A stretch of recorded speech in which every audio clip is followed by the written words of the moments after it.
Keir Starmer and Rachel Reeves are now facing their toughest backlash yet, as pensioners, landlords, and even political commentators unite in fury over Labour's latest policies.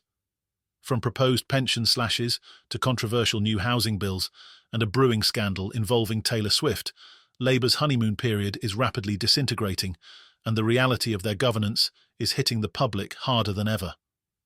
With growing discontent from all corners of the UK, Starmer's leadership is being called into question. Many fear that Labour's policies are not just misguided, but are actively harming the country at an alarming rate. The latest uproar revolves around Rachel Reeves's proposal to cut the tax-free lump sum pensioners can withdraw. Currently, pensioners are able to take up to £268,275 tax-free, but Labour is now reportedly considering slashing this figure to just £100,000. This move, which the Treasury claims could provide an additional £2 billion to the government's finances, would devastate retirees who have meticulously planned their futures around this financial lifeline.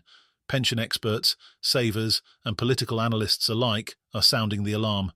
Stephen Cameron of Egan warned of a major outcry from the public if the changes are implemented, explaining that many pensioners have spent decades saving, only to see their carefully laid-out retirement plans shattered by sudden and sweeping policy shifts. David Pinless, the founder of the Pensioner Vote, has become one of the most vocal critics of Labour's pension proposals. In a heated interview on GB News, Pinless accused Labour of hating pensioners, expressing deep concerns about what Labour might do next. He questioned whether Starmer's government might go even further by introducing means testing for state pensions, raising the retirement age to 70, or cutting vital benefits such as free prescriptions for those over 60.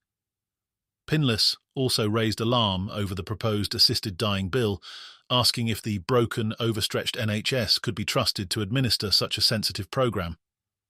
The pension crisis is not just hypothetical. Rachel Reeves has already moved to scale back winter fuel payments for millions of pensioners, a decision that has sparked widespread outrage across the country.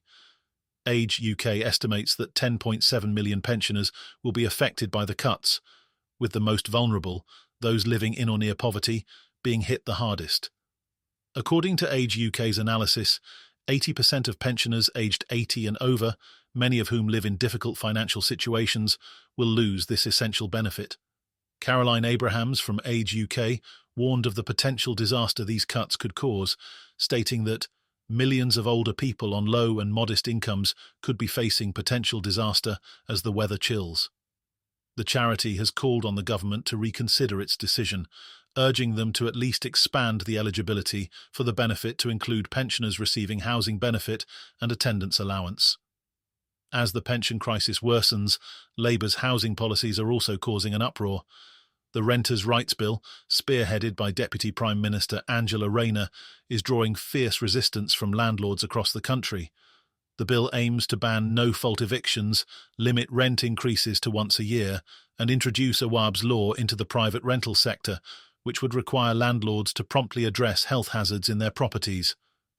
Additionally, the bill seeks to establish a new ombudsman service to resolve disputes between landlords and tenants. Nigel Farage, a long-time critic of Labour's housing policies, has publicly stated that he may be forced to sell his rental property due to the harsh measures of the Renters' Rights Bill. Speaking on the People's Channel, Farage called the bill a huge mistake and warned that it would lead to a severe reduction in rental properties, ultimately harming the very tenants it seeks to protect. "I have a property I rent out, but the way it's going, I may just sell it," Farage said, predicting that many landlords like him would be pushed out of the market, limiting the availability of rental homes and driving up costs for tenants. This sentiment has been echoed by other housing experts, who warn that strict rent controls and restrictions on evictions will discourage investment in the rental market, leading to widespread housing shortages and rising rents for tenants. The backlash from landlords isn't limited to Nigel Farage's critique.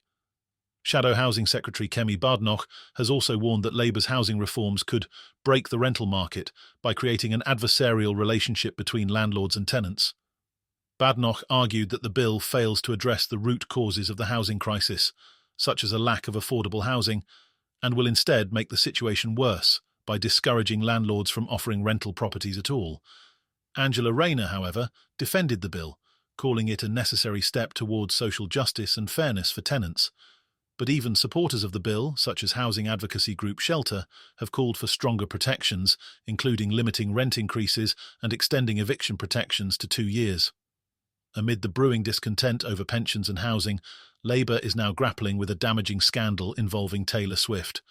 Home Secretary Yvette Cooper is at the centre of the controversy after it was revealed that Taylor Swift received a taxpayer-funded police escort to her Wembley concert. The special escort group, normally reserved for the royal family and high-ranking government officials, was reportedly deployed to provide Swift's security after her team expressed concerns following a terror threat in Vienna. The controversy deepened when it emerged that Yvette Cooper and her husband, Ed Balls, attended the concert for free as guests of Swift's record label, Universal Music. The revelation has sparked accusations of sleaze against Labour politicians, with critics accusing them of using taxpayer resources for personal gain while the country faces severe financial hardships. The fact that Cooper did not declare the tickets because their reported value fell under the £300 threshold for declarable gifts has only fueled the accusations. Former Home Secretary James Cleverly has publicly demanded answers, writing a letter to Yvette Cooper questioning the use of public funds. The role of the special escort group is not for use by pop stars, Cleverly wrote. Did you or any of your ministers speak to Sir Mark Rowley about protection for Ms. Swift? The scandal has done significant damage to Labour's public image. Polls indicate that 59% of the British public now associate the party with sleaze and improper use of taxpayer resources. This scandal couldn't have come at a worse time for Keir Starmer, who is already facing accusations of improper behaviour for attending a Taylor Swift concert during the same terror threat. Critics are questioning how serious the security threat could have been if Labour ministers, including Starmer himself, felt safe enough to attend the concert. Additionally, Starmer is now under fire for potentially breaking electoral law by allegedly listing 2 different addresses on official election forms. Reports suggest that Starmer listed an £18 million Covent Garden penthouse belonging to Lord Ali as his residence, while simultaneously declaring another address in Kentish Town.